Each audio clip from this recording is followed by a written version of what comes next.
সবাইকে স্বাগত জানাচ্ছি বিডি ভিউজ। আপনাদের সাথে আছি আমি সুস্মিতা দাস। নেতানিয়াহুর বুদ্ধিতে ইরানে আগ্রাসন চালিয়েছে প্রেসিডেন্ট ট্রাম্প, কিন্তু এই আগ্রাসনে $1 ট্রিলিয়ন ক্ষতির মুখে পড়েছে যুক্তরাষ্ট্র।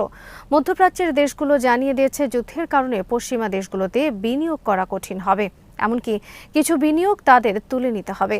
কিন্তু একজন নেতা এই যুদ্ধ থেকে ব্যাপক ফায়দা নিতে পেরেছেন। তিনি হলেন ইরানের বন্ধু রাশিয়ার প্রেসিডেন্ট ভ্লাদিমির পুতিন। 2026 সালের বসন্তের এই সময় ক্রেমলিনের সোনালী করিডোরগুলোকে এখন পৃথিবীর সবচেয়ে সুখী স্থান বলে মনে করা হতে পারে। যখন মধ্যপ্রাচ্য জ্বলছে এবং ইরান হরমুজ প্রণালীর ওপর তার নিয়ন্ত্রণ কঠোর করছে, তখন তেলের দাম এমন এক উচ্চতায় পৌঁছেছে যা বহু বছর দেখা যায়নি। ভ্লাদিমির পুতিনের চোখে ইরানের এই যুদ্ধ যেন স্বর্গ থেকে আসা এক উপহার। বিস্তারিত থাকছে নাজমুল হাসানের প্রতিবেদনে।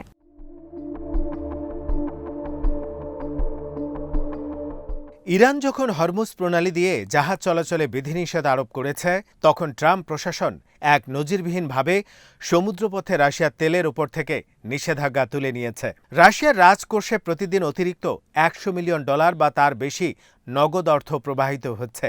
বিশ্বের মনোযোগ এখন ইউক্রেন থেকে ফিরে গেছে পারস্য উপসাগরের দিকে।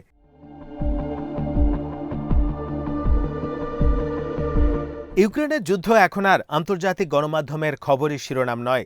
ইউক্রেনের উপর রাশিয়ার আধিপত্য নিয়ে ইউরোপের দেশগুলোর যেন ভাবার সময় নেই, কারণ জ্বালানি সংকটে তারা নিজেরাই অস্থির।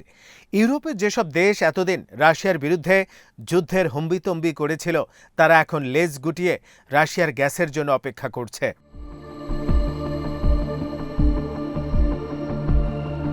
ইউরোপের দেশগুলোর এলএনজি চাহিদার প্রথম সরবরাহকারী ছিল কাতার। ইতিমধ্যে দেশটি জানিয়ে দিয়েছে গ্যাস সরবরাহে অনেক দেশের সাথে দীর্ঘমেয়াদী চুক্তি তারা বাতিল করতে বাধ্য হবে, কারণ তাদের প্রধান গ্যাস ক্ষেত্রটি ইরানি হামলায় ক্ষতিগ্রস্ত হওয়ায় গ্যাসের উৎপাদন অন্তত 14% কমে গেছে, যা স্বাভাবিক হতে 5 বছরের মতো লাগবে। এছাড়া হরমুজ প্রণালীতে ইরানের কঠোর নিয়ন্ত্রণের কারণে মার্কিন মিত্র ইউরোপের দেশগুলোতে জ্বালানি ট্যাঙ্কার পরিবহনের অনুমতি দিচ্ছে না ইরান। স্বাভাবিকভাবে ইউরোপের দেশগুলোর এখন পুতিনের দিকে তাকিয়ে থাকা ছাড়া কোনো উপায় নেই। পুতিন অবশ্যই ইউরোপকে হতাশ করছেন না। ইতিমধ্যে রাশিয়ার গ্যাসের প্রবাহ ইউরোপে বাড়তে শুরু করেছে। আর বিশ্ববাজারে সরবরাহ ঠিক রাখতে প্রেসিডেন্ট ট্রাম্প তো নিজেই রুশ তেল ও গ্যাস বিক্রির উপর নিষেধাজ্ঞা তুলে নিয়েছেন।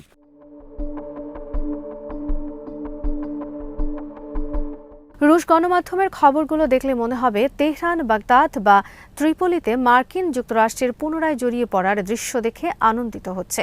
মস্কোর বিশ্লেষকরা রাশিয়ার ক্ষমতাকে সংযত হিসেবে চিত্রায়িত করেছেন, যেন এক পরাশক্তি পাশ থেকে ভয়াবহতা দেখছে এবং তার সুফল ভোগ করছে। আসলে প্রেসিডেন্ট ট্রাম্প যেভাবে মধ্যপ্রাচ্যের চোরাবালিতে আটকে গেছেন, তা প্রেসিডেন্ট পুতিনের জন্য সত্যিই আনন্দের বিষয়।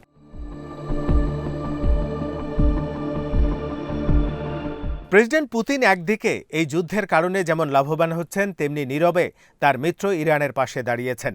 কথা সত্য যে ইরানের যুদ্ধে রাশিয়া সরাসরি অংশ নেবে না, নেওয়া সম্ভব নয়। কিন্তু যুদ্ধ শুরুর পর থেকে ইরানকে পরিত্যাগ করেনি রাশিয়া। ইউক্রেন যুদ্ধ শুরু হওয়ার পর ইরান যেভাবে শাহেদ ড্রোন দিয়ে রাশিয়ার পাশে দাঁড়িয়েছিল, একইভাবে রাশিয়াও ইরানের পাশে দাঁড়িয়েছে। পশ্চিমা গণমাধ্যমের খবরে বলা হয়েছে, ক্লাস্টার মিউনিশনের যে ব্যালিস্টিক মিসাইলগুলো ইসরায়েলে ছোড়া হয়েছে, তাতে রুশ প্রযুক্তির প্রভাব আছে বলে মনে করা হয়।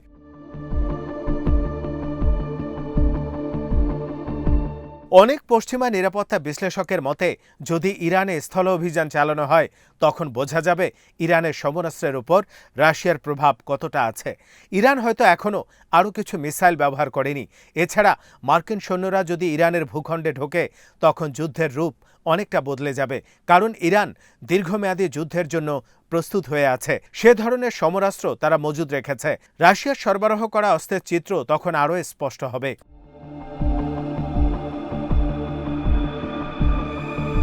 রাশিয়া জানে ইরান কতটা গুরুত্বপূর্ণ তার জন্য।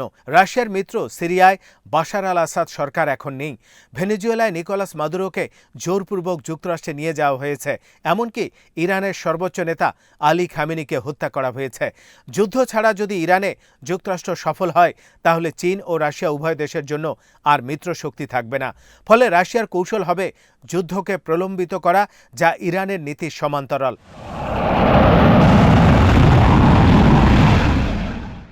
প্রেসিডেন্ট পুতিন জানেন মিত্র হারানো কেবল মর্যাদাহানি নয়, রাশিয়ার টিকে থাকার ক্ষমতার উপর এক কাঠামোগত আঘাত। ভেনেজুয়েলা, ইরান এবং সিরিয়া দীর্ঘকাল ধরে নিষেধাজ্ঞা এড়ানোর জন্য সুবিধাজনক প্ল্যাটফর্ম হিসেবে কাজ করেছে, আর্থিক লেনদেন এবং গোপন কার্যক্রমের কেন্দ্র হিসেবে, যা রাশিয়ার অর্থনীতিকে শ্বাস নিতে সাহায্য করত। ভেনেজুয়েলার ওপর মার্কিন নিয়ন্ত্রণ এবং সিরিয়ার ওপর রাশিয়ার নিয়ন্ত্রণ হারানো পুতিনের কৌশলের ওপর ছিল বড় আঘাত। কিন্তু যুক্তরাষ্ট্র ইরানে যুদ্ধে জড়িয়ে পুতিনের সামনে বড় সুযোগ এনে দিয়েছে।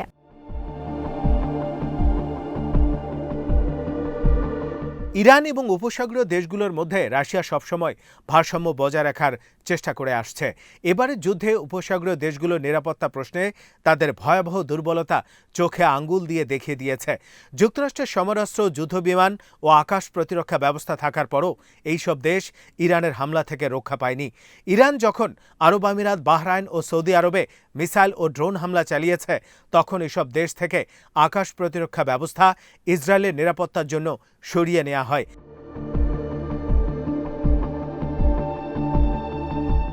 আরব দেশগুলো দেখেছে যুক্তরাষ্ট্রের কাছে এসব দেশের নিরাপত্তা ততটা গুরুত্বপূর্ণ নয় যতটা গুরুত্বপূর্ণ ইসরায়েলের জন্য। এখন ইরানে যদি যুক্তরাষ্ট্রকে দীর্ঘমেয়াদী যুদ্ধ করতে হয়, তাহলে সেই যুদ্ধে উপসাগরীয় দেশগুলো আরও বেশি হামলার শিকার হবে। ইরানে হামলা থেকে রক্ষা পেতে তাদের শেষ পর্যন্ত রাশিয়ার মধ্যস্থতার যে প্রয়োজন হবে, তাতে কোনো সন্দেহ নেই।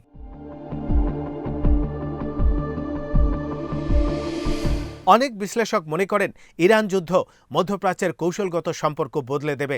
যুদ্ধ যখন থামবে, তখন এই দেশগুলোকে তাদের নিরাপত্তা কৌশল নিয়ে নতুন করে ভাবতে হবে। রাশিয়া ছাড়াও চীন, পাকিস্তান ও তুরস্কের গুরুত্ব বাড়বে।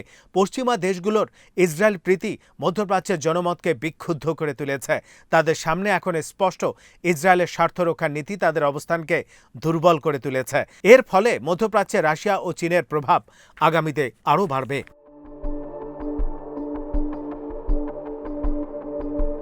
তেলের উচ্চ মূল্যের পুরো সুবিধা এখনও রাশিয়া পাচ্ছে, তবে যুক্তরাষ্ট্র ও ইসরায়েল কিছু অন্তর্ঘাতমূলক তৎপরতা চালিয়ে যাচ্ছে। কয়েকদিন আগে রাশিয়ার একটি তেল উৎপাদন কেন্দ্রে ইউক্রেন ড্রোন হামলা চালিয়েছে। রাশিয়া থেকে তুরস্ক অভিমুখী একটি তেল ট্যাঙ্কারে আন্ডার ওয়াটার ড্রোন হামলা চালিয়েছে। রাশিয়া থেকে তুরস্ক যাতে স্বাচ্ছন্দ্যে তেল কিনতে না পারে, সেজন্য এই হামলা চালানো হয়।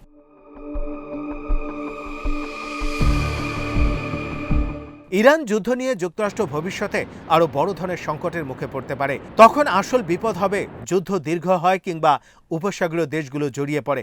যদি হরমুজ প্রণালী দীর্ঘকাল বন্ধ থাকে এবং যুক্তরাষ্ট্র ইরানের খার্গ তেল টার্মিনাল ধ্বংস করে দেয়, তাহলে বিশ্বের জ্বালানি ব্যবস্থা উলটপালট হয়ে যাবে। বিশ্বকে শুধু রাশিয়ার তেলের উপর নির্ভর করতে হবে না, বিশ্ব অর্থনীতি এমন এক মন্দার কবলে পড়বে যা আগে কখনো দেখা যায়নি।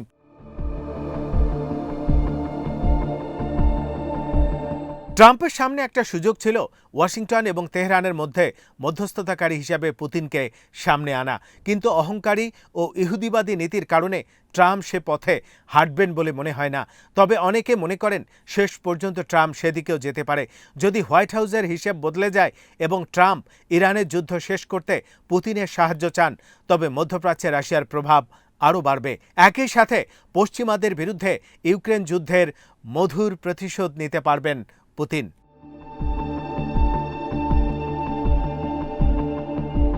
আজ এখানেই শেষ করছি। সবাই ভালো থাকুন, সুস্থ থাকুন আর দেখতে থাকুন বিডি ভিউজ। চ্যানেলটি ভালো লাগলে সাবস্ক্রাইব করুন। সংযুক্ত থাকুন আমাদের ফেসবুক পেজে।